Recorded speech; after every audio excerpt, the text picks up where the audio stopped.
오늘 우리에게 주신 하나님의 말씀은 구약 성경에서 봅니다. 구약 성경 1016조 이사야서 41장 17절 말씀입니다. 이것을 장성 목사가 풀어서 번역한 연역본으로 봉독합니다. 여러분 필히 나중에 다른 역본들과 대조해 보시면 그 연역본만이 갖고 있는 그 엄밀함을 느끼시라고 믿습니다. 봉독합니다. 가련하고 빈핍한 자가 물을 구하되 물이 없어서 목마름으로 그들의 혀가 마를 때에 나 야훼가 그들의 기도에 응답하겠고 나 이스라엘의 하나님이 그들을 버리지 아니할 것이라. 아멘. 오늘 우리는 성령님 아래 성경 위에 하나님의 말씀을 듣기를 원합니다. 오늘 여러분들이 주목하실 설교 제목은 가련하고 빈핍한 자에게 응답하시는 하나님께 나아가라 입니다. 제가 최근에 설교 제목을 길게 이렇게 문구로 여러분에게 제시하고 있습니다. 그 이유는 성령님께서 제게 일깨움을 주시기를 조금 설교 제목을 너무 간결하게 하지 말고 길게 해라 하는 당부가 있었기 때문입니다. 그 이유는 혹시 네 설교를 다 기억하지 못하더라도 설교 제목만이라도 사람이 마음에 새기면 그것이 디딤돌이 되고 그것이 사닥다리가 되어서 그들의 인생을 향상과 발전으로 이끌어 줄 거다 하는 음성을 제가 들었기 때문에 여러분들에게 이제 설교 제목이 이렇게 길어진 사연에 대해서 그 뒷스토리를 여러분들에게 알려드립니다. 이사야서 41장 17절 말씀에 특별한 문구가 나옵니다. 가련하고 빈핍한 자입니다. 근데 여러분들이 이제 국어 사전을 보면 이렇게 나옵니다. 부자, 그러니까 재물과 소유가 많은 사람, 부자. 그 다음에 빈자, 재물과 소유가 별로 없는 자, 이렇게 나옵니다. 그런데 그 부자와 빈자라는 말은 너무도 간결하게 어떤 세상 사람들의 소유와 재물의 상태를 이렇게 표현해 주는 말입니다. 그런데 세상에서 이제 어떤 이들이 하나님께 기도를 드린다든지 혹은 어떤 사람의 어려운 상태를 표시할 때 쓰는 수식어가 있습니다. 근데 지금 안타까운 건 이제 제가 그 우리말 성경을 볼 때마다 그걸 느끼는 것인데 이렇게 그 언어의 개념이 단어와 용어 위주로 되어 있어서 수식어로 되어 있는 용어들이 제대로 사람들에게 이렇게 인식되지 못하고 있는 현상이 있습니다. 근데 이런 걸 저는 굉장히 안타깝게 이렇게 생각을 합니다. 그래서 여기 본문에 보면 가련하고 빈핍한 자라고 되어 있잖아요. 근데 이게 한 용어입니다. 그러니까 하나의 개념이에요. 두 가지 개념이 아닙니다. 제가 이것을 봤을 때 영어 성경에 보니까 이렇게 되어 있더라고요. The poor and needy 이렇게 표현을 했더라고요. 근데 이제 그렇게 and the needy 이렇게 되어 있더라고요. 더가 두 개 붙었더라고요. 영어에서 관사 더가 붙으면 사람을 지칭합니다. 그러니까 가련한 자들과 빈핍한 자들을 이렇게 이제 둘로 이렇게 나눠서 설명을 했거든요. 아닙니다. 이 두 가지를 묶어서 한 개념으로 이렇게 되어 있는 겁니다. 그러니까 영어 성경도 여러분들이 조심해서 읽지 않으면 이제 하나로 되어 있는 게 둘로 나눠져 있기도 하고 둘로 나눠져 있는 게 하나로 되어 있기도 하고 한 데가 수두룩 빽빽합니다.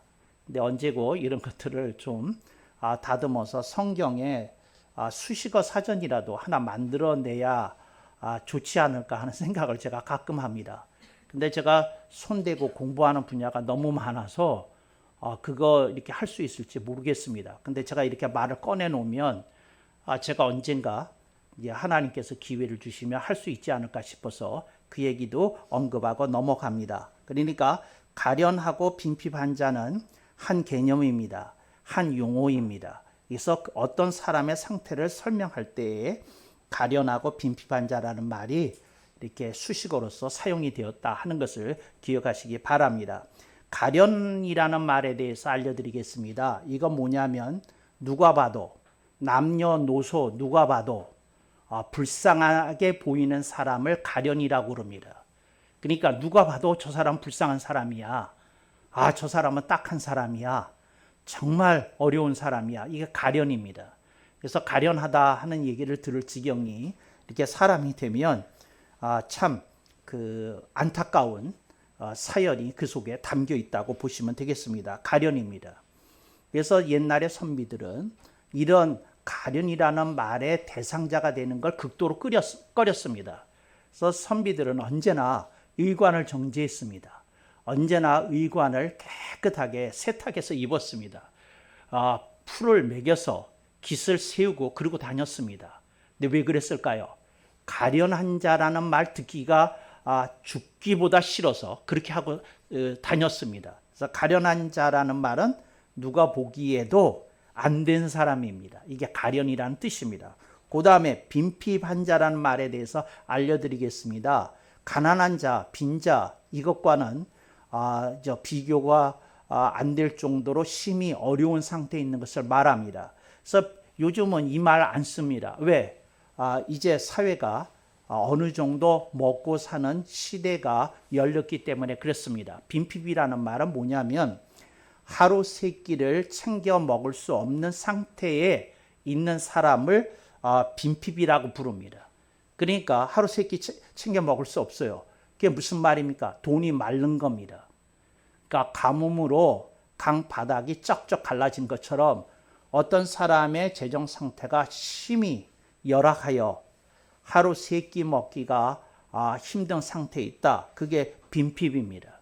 그러니까 요즘 어떤 젊은이들 중에 그 시골에서 올라와서 혼자 자취하고 있는데 어느 때 갑자기 알바를 뛰다가 알바 하나가 이제 끊기게 되면 그동안 써왔던 신용카드 이거 이렇게 갚기도 어렵고 또 그래서 하루 세 끼를 잘 못 먹고 두 끼만 먹고 뭐 아침은 우유와 빵으로 때우기도 하고 뭐 그런다는 겁니다. 근데 여러분 말씀을 잘 들으셔야 됩니다.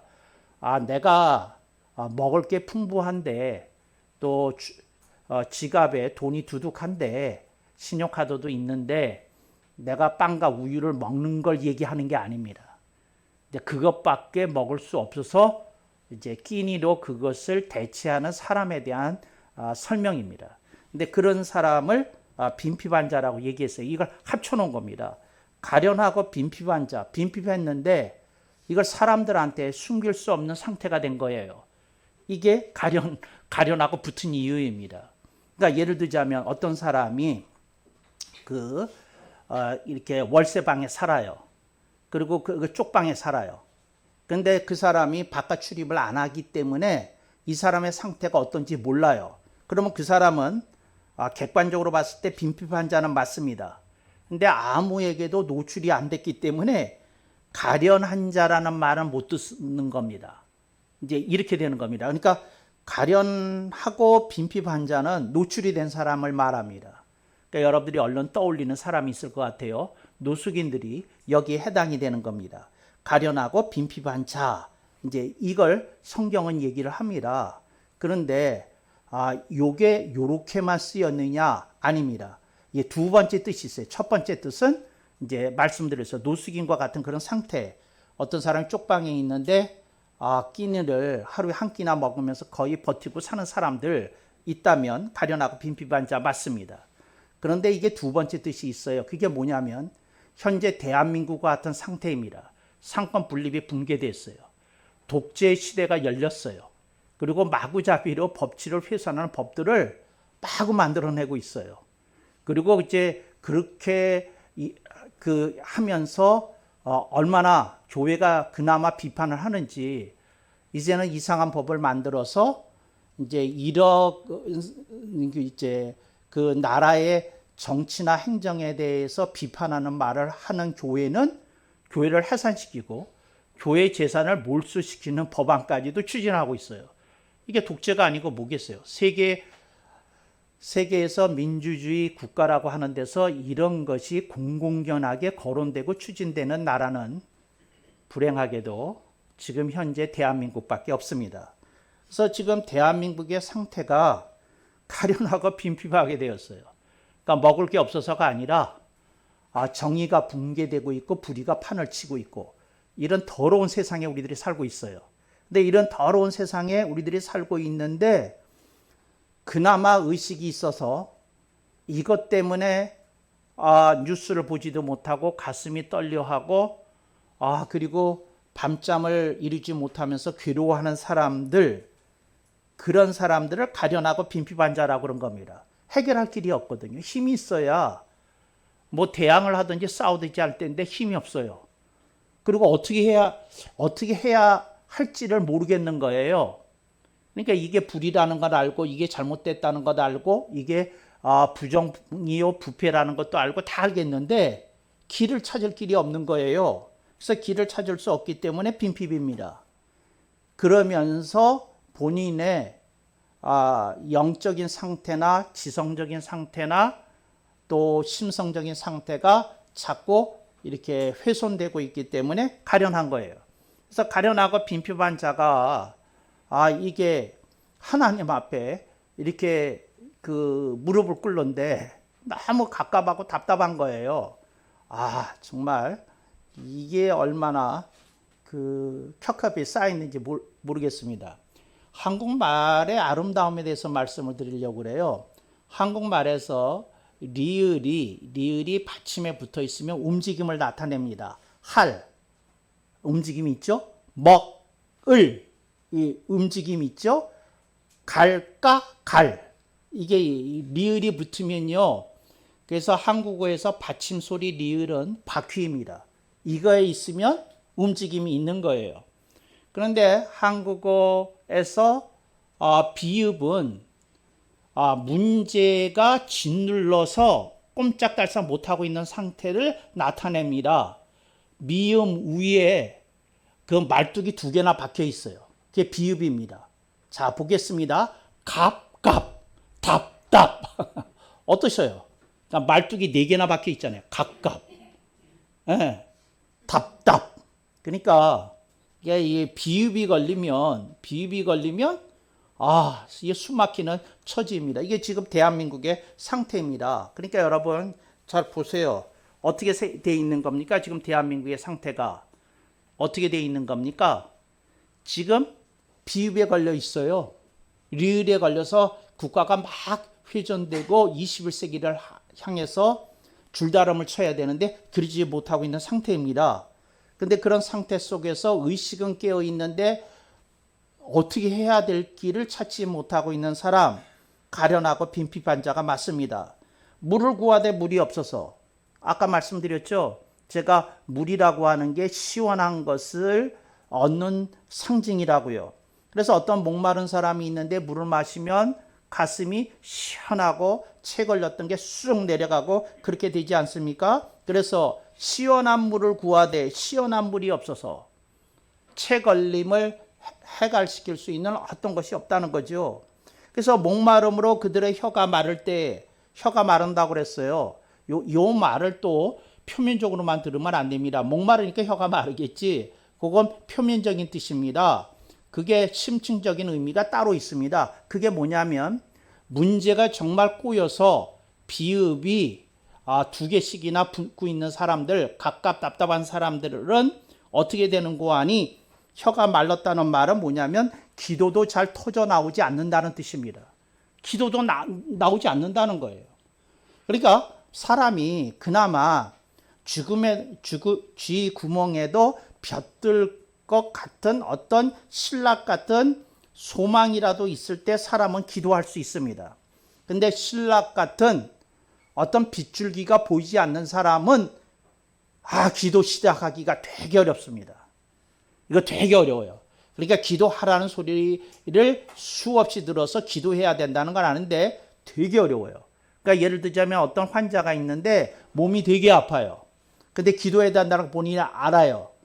그런데 본인의 경험이 얘기해요. 너 기도 많이 했는데 그다지 뭐 좋아졌다는 느낌 없잖아. 너 아직도 시달리고 있잖아. 그러니까 그런 무의식이, 그런 잠재의식이 기도를 시작하는 걸 막고 있어요. 그런 상태를 이사야 기자는 뭐라고 말했는고 하니 혀가 말랐다 이렇게 얘기하는 거예요. 그 혀가 말랐다는 말은 뭐냐면 목이 말랐다는 의미이기도 하고 또 무슨 뜻이 있는고 하니 기도가 말라버렸다 하는 말입니다. 그러니까 기도가 자주 나오지 않는 사람이라는 뜻입니다.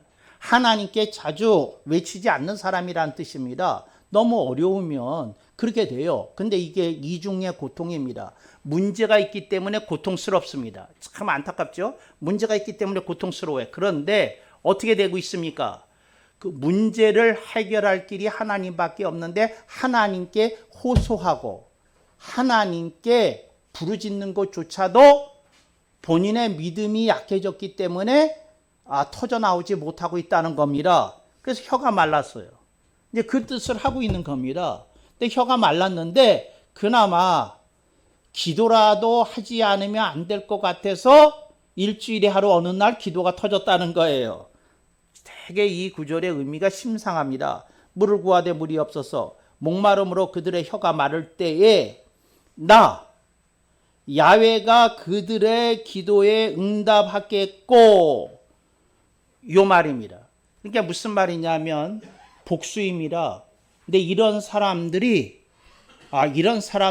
수도 없이 많다는 겁니다. 그래서 여러분 오늘 본문의 구조를 주목해 주십시오. 가련하고 빈핍한 자, 여기는 단수입니다. 밑으로 내려왔을 때 그들이라고 얘기합니다. 그들이라는 말이 두 번씩이나 나오는데 그거 뭡니까? 복수예요. 그게 무슨 말이냐면 이런 사람이 수도 없이 많다는 것이죠. 수도 없이. 그런데 잘 들으십시오. 왜 단수로 표현했느냐면 어떤 사람은 그래도 기도한다는 거예요. 근데 어떤 사람은 가련한 거 분명히 맞고 빈핍한 상태인 거 분명히 맞는데 기도까지는 아직 어렵다는 거죠. 그래서 그들이 둘로 나눠요. 그럼에도 불구하고 일주일에 하루는 기도라도 하는 사람, 한 달에 한 번이라도 기도하는 사람 있고 기도 자체가 완전히 말라버린 사람이 있다는 거죠. 혀가 말랐다는 거예요. 그래서 저는 여러분에게 묻습니다. 여러분은 어느 쪽이십니까? 문제가 있는 거 알겠어요. 고통이 있는 거 알겠어요. 힘든 거 알겠어요. 그런데 그대는 그나마 기도하는 쪽에 속하십니까? 아니면 기도조차도 말라버린 그룹 속에 당신은 속해 있으십니까? 하고 성경은 묻는 거예요. 그래서 성경은 그 자체를 이렇게 다루면서 얘기하지는 않지만 성경은 우리들에게 이런 깨우침을 주고 있는 중입니다. 그럼에도 불구하고 기도해야 된다. 하나님께 부르짖어야 된다. 그 얘기를 하고 있는 중입니다. 그 얘기를 그나마라도 해야 된다. 그 얘기를 하고 있는 중입니다. 그래서 여러분은 그러니까 무슨 말이냐면 비슷한 강도로 고통을 겪는 수많은 사람들이 있는데 어떤 이는 하나님께 나오고 어떤 이는 하나님께 나오지 못한다는 거예요. 그래서 그 안타까움에 대해서 이 본문이 암시하고 있어요. 그러니까 여러분은 어느 쪽에 속한 사람이십니까? 그나마 기도하십니까? 그렇지 않으면 어차피 효험도 없는 거 이렇게 막연히 생각을 하고 쉬고 계십니까? 그러니까 하나님께 나와야 된다. 그 얘기를 계속하고 있는 중이에요. 이게 악순환입니다. 어떤 분이 얘기해요. 효험이 있으면 제가 했지요. 효험이 없으니까 안 하죠. 이거 묘한 얘기입니다. 하나님 말씀합니다. 네 경험을 믿지 마라. 네 경험을 믿지 마라. 그럼에도 불구하고 나를 믿으라. 나한테 부르짖으라. 나한테 외치라. 나한테 호소하라.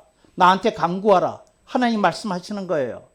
그런데 이걸 머릿속에 지식으로는 갖고 있는데 입술을 열어서 실제로 기도하는 사람은 의외로 적다는 겁니다. 알아요. 수없이 기도에 대한 설교를 들어서 알아요. 근데 본인이 반응하지 못한다는 거예요. 본인이 화답하지 못한다는 거예요. 본인이 그렇게 하지 않는다는 거예요. 그래서 다른 사람한테 말은 천연덕스럽게 잘해요. 기도하셔야겠네요. 본인한테는 왜 그 얘기를 안 하십니까? 기도하겠습니다. 빈말이라도 말합니다. 근데 그걸 왜 빈말로 두십니까? 기도를 하셔야지. 정말이에요. 정말이에요. 여러분은 어떻게 사십니까? 예. 근데 여러분들이 참 어떻게 사시는지 모르겠어요. 내가 어느 날 느닷없이 우리 아버님이 감리교 목사님이셨잖아요. 제가 참 끈질기게도 우리 아버님 괴롭혀 드렸어요. 우리 아버님한테 어느 날 내가 아버지, 제가 퀴즈 하나 내겠습니다. 또 무슨 퀴즈를 내려고 그러시는데 제가 하는 말이 빈말의 반대말이 뭡니까? 그랬어요. 근데 그건 왜 묻는데 그 장로님들이 보니까 기도하라고 막 말씀하시고 다니는데 장로님들이 기도하는지 안 하는지 모르겠어요. 네가 함부로 판단하면 안 되지. 그 장로님 중에 반은 교회하러 기도하러 새벽기도 안 오시잖아요. 내가 그랬어요. 우리 아버님이 보는 대로 다 말하면 안 된다. 이제 그러셨어요. 그렇지만 그거 그렇게 기도하라고는 말 빈말이잖아요. 본인 안 나오면서. 내가 그랬어요. 빈말이잖아요. 그 빈말의 반대말이 뭐예요? 에? 에? 에? 네?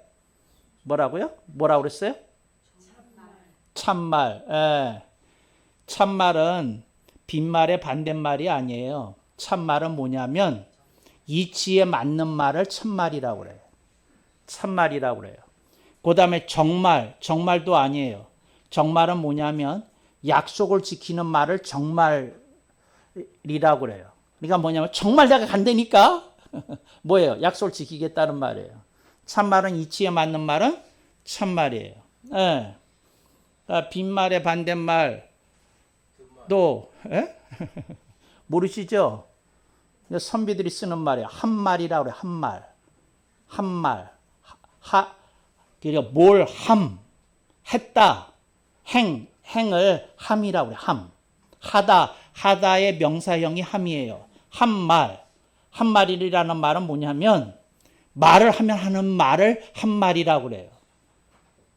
내가 여러분에게 묻겠어요. 여러분은 빈말을 많이 하십니까? 한말을 많이 하십니까?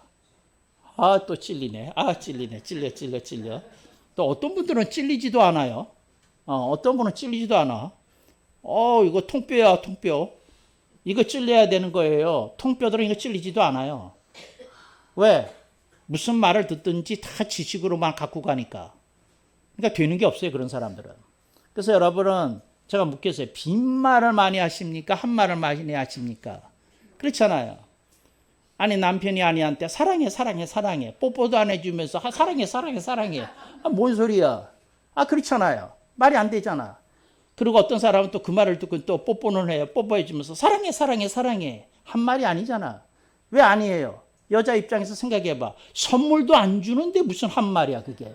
여성 동지들이 다 크게 아멘을 해야 되는데 이게 무슨 말이야. 그렇잖아요. 아니 말만 해서 돼요? 뽀뽀를 하고 그 다음에 뭐 해야 돼요? 선물을 줘야지. 선물은 간두고 뭐 해야 돼요? 설거지라도 해야지. 도와주기라도 해야지. 청소라도 해야지. 세탁기라도 돌려야지. 아멘 안 나올 줄 알았어요. 여기 남자들이 많이 있는데 아멘 안 할 줄 알았어. 근데 그래야지. 그래 한 말이지. 그렇잖아요. 한 말이지. 그래요.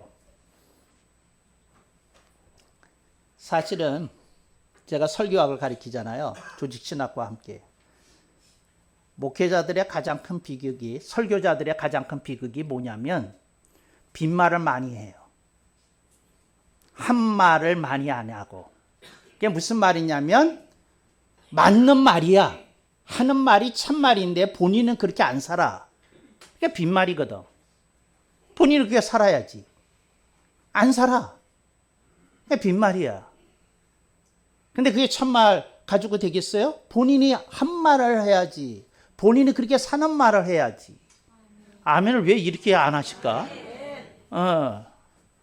여러분 빈말 좋아하면 안 돼. 한 말을 해야지. 한 말을 해야지.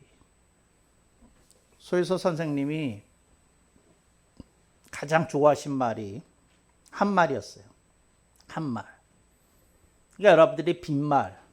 그래서 한자로는 빈말을 허언이라고 그래요. 그리고 한자로는 한 말을 뭐라 그러냐면 실언이라고 그러고 열매 실자를 써서 실언이라고 그래. 실언.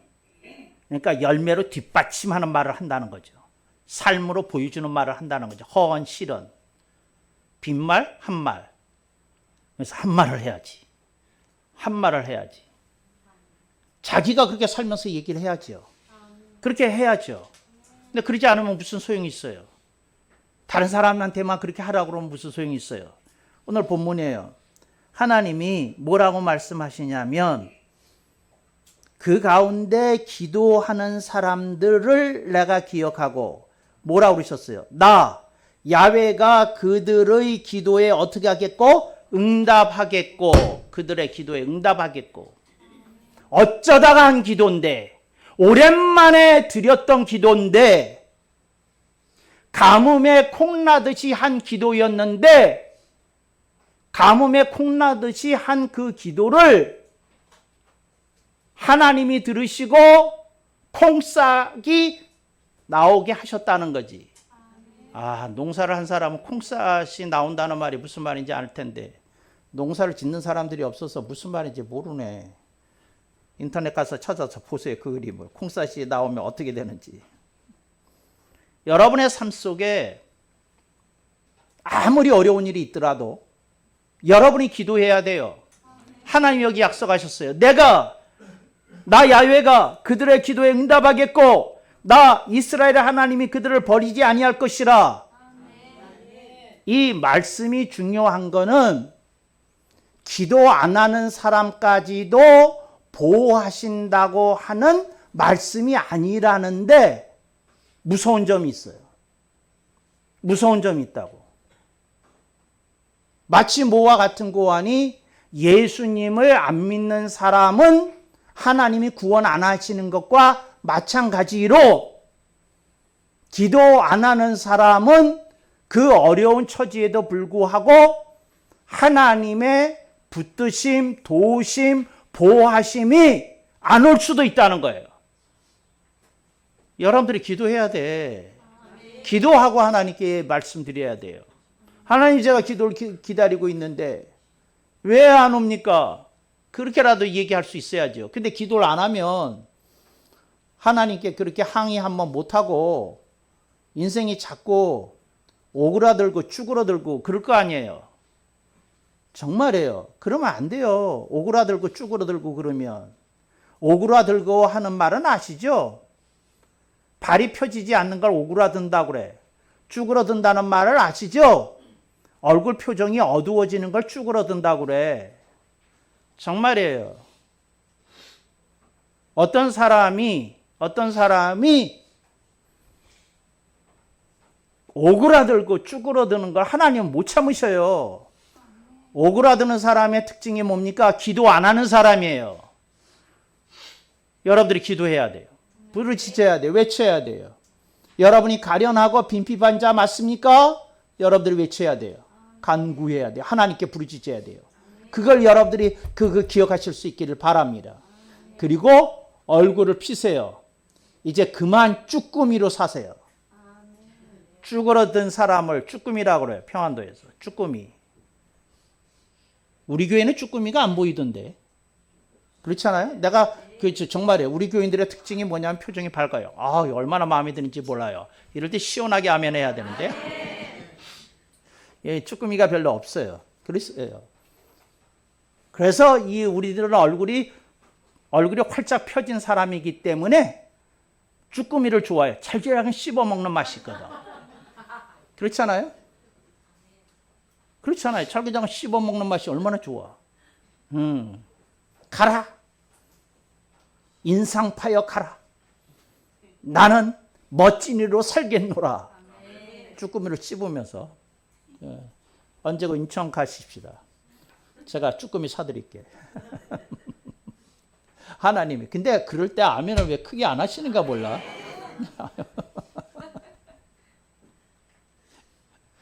다음에 내가 무슨 쭈꾸미 얘기할 때 크게 아멘 하는 분들은 인천 가서 쭈꾸미 한번 사드릴게요. 아멘. 어떤 분이 인생에 되는 일이 없어요. 기도도 오랫동안 했는데 하나님은 응답을 잘 안 주셨나 봐요. 그래서 하나님께 삐졌어요. 그래서 그분이 글을 썼는데, 영어로 글을 썼는데 내가 이렇게 번안한 거예요. 근데 글 가운데 이렇게 표현했어요. 하나님, 나 삐졌어요. 영어로는 트위스트라고 표현을 했더라고요. 트위스트드. 자기의 하트가, 마음이 이렇게 뒤틀어졌다고. 근데 나는, 나 삐졌어요. 그렇게 하나님한테 얘기하는 거예요. 삐졌어요. 네. 그리고 하는 말이, 신경도 안 쓰지죠? 응. You do not concern me. 나는 신경도 안 쓰죠? 그렇게 얘기한 거예요. 하나님 나 삐졌어요. 나는 신경도 안 쓰시죠? 그리고 한마디 더 했어요. 언제까지 그러실 거예요? 여기까지 세 번 했어요. 근데 4절이 재밌어. 3절도 재밌는데 4절이 재밌어요. 근데 봐주세요. 이 말이 난 마음에 들어요. 봐주세요. 봐주세요. 봐주세요. 여러분이 하나님께 좀 봐주세요. 그래야 돼. 봐주세요. Look at me. 날 좀 봐주세요.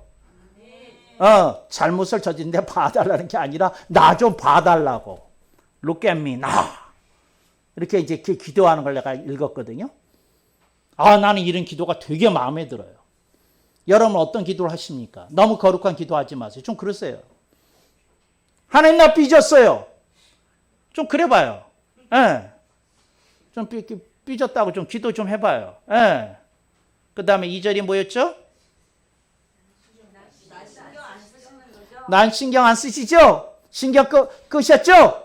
그랬어요. 3절이 뭐였죠? 언제까지 그러실 거예요? 언제까지 그러실 거예요? 좀 들이대. 좀 들이대봐. 그 다음에 마지막으로 근데 나 좀 봐주세요. Look at me now. Right now.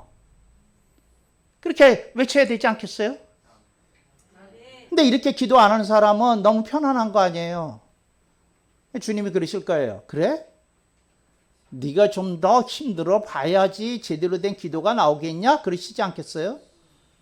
인생에 꼬이기 전에 기도해야 되는 거예요. 하나님께 외쳐야 되는 거예요. 그 하나님 오묘한 맛을 누리시기를 주님의 이름으로 축복합니다.